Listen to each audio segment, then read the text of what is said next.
کیا آپ بھی شدید کمر درد کا شکار ہیں؟ تو آئیے اس کی وجوہات کے بارے میں جانیے اور اپنے دیے گئے تمام سوالات کے جواب جاننے کے لیے اس ویڈیو کو آخر تک دیکھیں۔ مرہم ایپ انسٹال کریں، لیبس پہ اپ ٹو 40% ڈسکاؤنٹ حاصل کریں اور کسی بھی ڈاکٹر سے اپوائنٹمنٹ بک کروائیں۔ السلام علیکم، کیسے ہیں آپ سب؟ امید ہے کہ آپ خوش اور صحت مند ہوں گے۔ آج ہمارے ساتھ موجود ہیں ایک آرتھوپیڈک سرجن ڈاکٹر مدثر نذر۔ السلام علیکم، کیسے ہیں آپ؟ وعلیکم السلام جی، الحمدللہ میں بالکل ٹھیک۔ اچھا، سب سے پہلے آپ ہمیں اپنا انٹروڈکشن دے دیں اور کرنٹلی آپ کنسلٹیشنز کہاں دے رہے ہیں وہ گائڈ کر دیں۔ میں ایک آرتھوپیڈک سرجن ہوں اور ٹراما آرتھوپیڈکس اور اسپیشلی جوائنٹ ریپلیسمنٹ میری اسپیشلٹی ہے۔ میں نے گھرکی سے FCPS کیا، اس کے بعد میں انگلینڈ چلا گیا، وہاں میں نے کافی عرصہ کام کیا، فارسیس کیا اور اس کے بعد واپس پاکستان آ گیا۔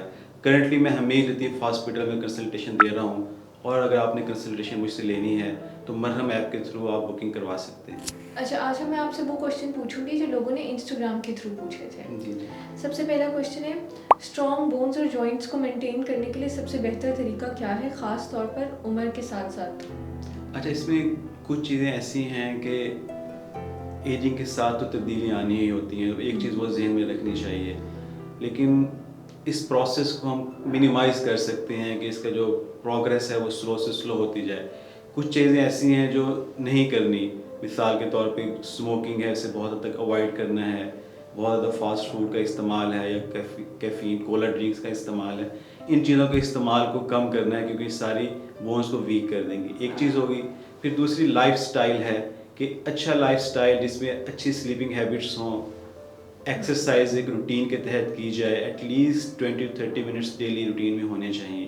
پھر ڈائٹ کے اندر کچھ چیزوں کا استعمال ہے کہ فریش فروٹس ہیں، ویجیٹیبلس، ان کا استعمال، اسپیشلی ملک اور ڈیری پروڈکٹس، ان کا استعمال ضرور خوراک میں ہونا چاہیے۔ تو یہ کچھ چیزیں ہیں جن کے کرنے سے ایجنگ کے ساتھ جو بونز اور جوائنٹس نے ویک ہونا ہے، اس کے عمل کو بہت حد تک سلو کیا جا سکتا ہے۔ نیکسٹ کوشچن ہے، ڈائٹ اور ایکسرسائز کا بون ہیلتھ پر کیا اثر ہوتا ہے؟ دیکھیں، ہماری بون ایک طرح کیا ہے کہ اس کے اندر پروٹینز ہیں، باقی منرلز ہیں، سارے مل کے بونز کے اسٹرکچر بنا رہی ہیں۔ تو بونز کو وہ ساری چیزیں کہاں سے چاہیے؟ ہماری ڈائٹ سے لینی ہے۔ اگر ڈائٹ کے اندر ساری بیلنس ڈائٹ نہیں ہوگی، بونز کو اپنے آپ کو مینٹین کرنے کے لیے جو چیزیں چاہیے، نیوٹرینٹس، وہ نہیں ملیں گے تو بونز ویک ہو جائیں گی۔ اس لیے اس میں تو کوئی ڈاؤٹ نہیں ہے، کوئی دوسری رائے نہیں ہے کہ اچھی ڈائٹ بونز کو ہیلدی رکھنے کے لیے اٹ موسٹ امپورٹنٹ ہے۔ اور ایکسرسائز، جتنی ہم aerobic weight bearing resistant exercise کریں گے، اتنی ہی بونز کی اسٹرینتھ بڑھتی جائے گی۔ تو یہ دونوں چیزیں بون کی طاقت کے لازم و ملزوم ہیں۔ بیک پین کی سب سے کامن وجوہات کیا ہیں اور اس سے کیسے ریلیف مل سکتا ہے؟ بیک پین ایک بہت عام مسئلہ ہے۔ بخار اور نزلہ زکام کے بعد تیسری سب سے بڑی چیز جس کی وجہ سے لوگ ڈاکٹر کے پاس آتے ہیں وہ کمر کا درد ہی ہوتا ہے۔ لیکن اچھی بات یہ ہے کہ آلموسٹ 90% لوگوں میں کمر کا درد کسی خاص یا خطرناک مسئلے کی وجہ سے نہیں ہوتا۔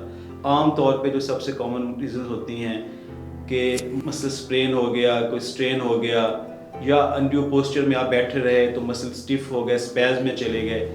اس کے علاوہ جو سب سے کامن جس کو ہم ٹیکنیکل ٹرم میں کہہ سکتے ہیں وہ مکینیکل بیک پین ہے۔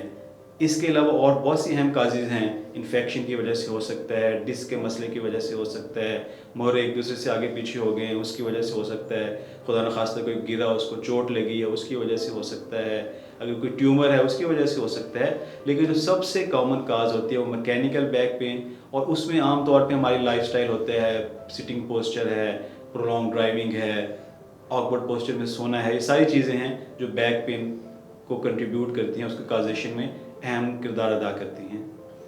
کرونک بیک پین کے لیے ٹریٹمنٹ آپشنز کیا ہیں؟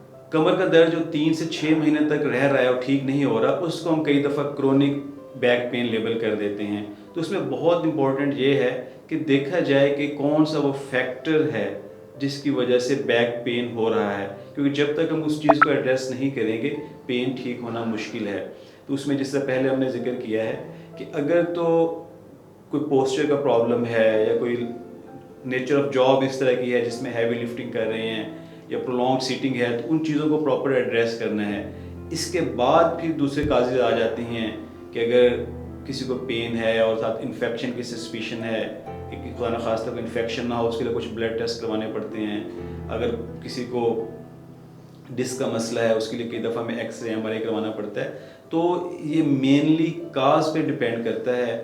اگر جب تک ہم پراپر اس کو اسیس نہیں کریں گے, اس کی کاز کو, پریسپٹیٹنگ فیکٹر کو نہیں دیکھیں گے کہ جو بیک پین کو کاز کر رہا ہے, اس وقت تک اس کو ٹھیک کرنا بڑا مشکل ہے. اسٹریس جو لائف میں کسی لیول پہ بھی ہو, وہ ایک اہم کنٹریبیوٹنگ فیکٹر ہے جو کہ کرونک بیک پین کی طرف لیڈ کر سکتا ہے. نی پین کی وجہ کیا ہے اور اس سے بچا کیسے جا سکتا ہے؟ نی پین کی بہت سی وجوہات ہیں, کیونکہ نی کے جتنی بھی اسٹرکچرز ہیں, جتنی بھی چیزیں نی کے گھٹنے کے جوائنٹ کے ارد گرد ہیں, وہ مسئلہ کر سکتی ہیں. مثال کے طور پہ اگر کسی کو چوٹ لگی ہے, پٹھے کا مسئلہ ہو گیا ہے, وہ درد کر سکتا ہے. اندر جھلی ہوتی ہے منسکس, اس کو چوٹ لگی, انجری ہوگی, یا کئی دفعہ ایجنگ کے ساتھ بغیر چوٹ کے اس کے اندر تبدیلی آ جاتی ہے, وہ درد کی وجہ بن سکتی ہے. پھر کچھ کام کرنے والے جیسے ہماری گھر کی بڑی عورتیں ہوتی ہیں, صفائی وغیرہ کرتی ہیں, تو کچھ برسہ اس طرح کی جھلیاں ہوتی ہیں پانی کی, ان کی سوزش ہو جاتی ہے, وہ پین کر سکتی ہیں. پھر جو ینگ ایتھلیٹس ہوتے ہیں, ٹین ایجرز ہیں, اس میں کچھ خاص پٹھے ہیں جہاں پٹھا ہڈی پہ آ کے لگتا ہے, شن بون پہ, اس کی سوزش ہو جاتی ہے, وہ درد کر سکتی ہے.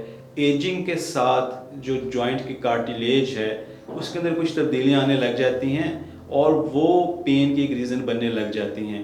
تو جس طرح پہلے ہم باقی چیزوں میں ذکر کر رہے تھے, تو اس میں دیکھنا پڑے گا کہ کون سی ان میں سے اسٹرکچر ہے جو پین کاز کر رہی ہے, اور اس کے مطابق اس کو ٹریٹ کرنا پڑے گا. لیکن کچھ جنرل چیزیں ہیں جو آلموسٹ کسی وجہ سے بھی پین ہو رہا ہے اس میں ہیلپ فل ہوں گی. مثال کے طور پہ ہیٹ تھراپی ہے, مساج ہے, اسٹرینتھنگ ریزسٹنس ایکسرسائزز ہیں, اور اچھے شوز کا استعمال ہے. ویٹ خاص طور پہ گھٹنوں پہ اگر زیادہ ویٹ پڑ رہا ہے تو بہت زیادہ چانسز ہیں کہ وہ نی پین کو کنٹریبیوٹ کریں گے. اسپورٹس انجری میں سب سے زیادہ کامن کیا ہے اور انہیں کیسے اوائڈ کیا جا سکتا ہے؟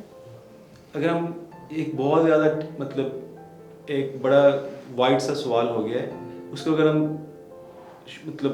کنسائز کر کے بتانا چاہیں تو مختلف قسم کی انجریز ہو سکتی ہیں. اگر پٹھے کی انجری ہو جاتی ہے, پٹھا ٹوٹ گیا, اس کو ہم اسٹرین کہتے ہیں, وہ ہو سکتا ہے. لیگامنٹس جو وہ خاص قسم کے ٹیشوز جو ہڈیوں کو آپس میں جوڑتے ہیں, اگر اس کو چوٹ لگی ہے, اس کی انجری ہو گئی ہے, اس کو ہم اسپرین کہتے ہیں, وہ ہو سکتا ہے. جوائنٹ اپنی جگہ سے ہل کے ادھر ادھر جا سکتے ہیں, جس کو ڈسلوکیشن کہتے ہیں. اور اگر کسی سویئر قسم کی انجری ہے تو وہ بونز فریکچر ہو سکتی ہیں. یہ ساری اسپورٹس سے ریلیٹڈ ہو سکتی ہیں. پھر اسپیشلی کچھ اس قسم کی اسپورٹس ہوتے ہیں جس میں برین کی انجری, کنکشن ہونے کا بہت زیادہ چانس ہوتے ہیں. تو یہ تو جنرل ایک آپ کہہ سکتے ہیں کہ یہ ہو سکتی ہیں. پھر ہر آرگن یا ہر جوائنٹ کے لحاظ سے ہو سکتی ہیں. شولڈر کے قریب انجری ہے تو شولڈر کی جو اسٹرکچرز ہیں وہ ڈیمیج ہو سکتی ہیں. نی جوائنٹ جس طرح ایک بہت کامنلی جوائنٹ ہوتا ہے, اس میں اگر ہم مثال کے طور پہ اس کو ہم دیکھیں تو لیگامنٹ ہے, interior cruciate, posterior cruciate ligament, منسکس, collateral لیگامنٹس, جو کچھ خاص قسم کے پٹھے ہیں, تو ان کی انجریز ہو سکتی ہیں. تو یہ ساری انجریز ہیں اسپورٹس سے ریلیٹڈ, جو کہ depending on type of sports اور کون سا ایریا متاثر ہوا ہے, اس کے تحت ہم کہہ سکتے ہیں کہ یہ اسٹرکچر ڈیمیج ہوئی ہے. اوکے, کیسے پتہ چلے کہ ہڈی ٹوٹ گئی ہے یا صرف چوٹ لگی ہے؟ چوٹ تو لگنی ہے, ہڈی ٹوٹے گی پھر بھی چوٹ تو لگے گی. لیکن اب یہ ہے کہ اگر سویئر ٹراما ہوگا تو سافٹ ٹیشو کے ساتھ ساتھ بون کی انجری بھی ہو سکتی ہے.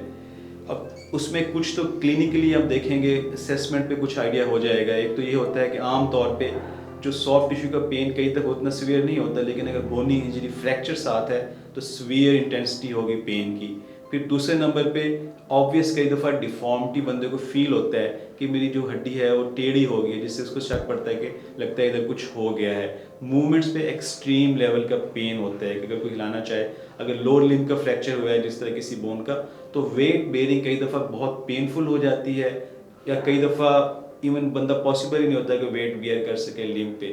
تو یہ کچھ فیچرز ہوتے ہیں جو سجیسٹ کرتے ہیں کہ لگتا ہے کہ فریکچر یا بونی انجری ہو گئی ہے. لیکن اس کو کنفرم کرنے کے لیے ڈیفینیٹلی ہمیں ایکس رے کی طرف جانا پڑتا ہے. ایز سون ایز ہم ایکس رے کروائیں گے تو یہ چیز کنفرم ہو جائے گی کہ either it is just a soft tissue injury, کہ صرف سافٹ ٹیشو کا پٹھے کا چوٹ تھی, یا ساتھ بونی انجری فریکچر بھی ہے. امید ہے کہ آج کی انفارمیشن آپ لوگوں کے لیے بہت فائدہ مند ثابت ہوگی. شکریہ.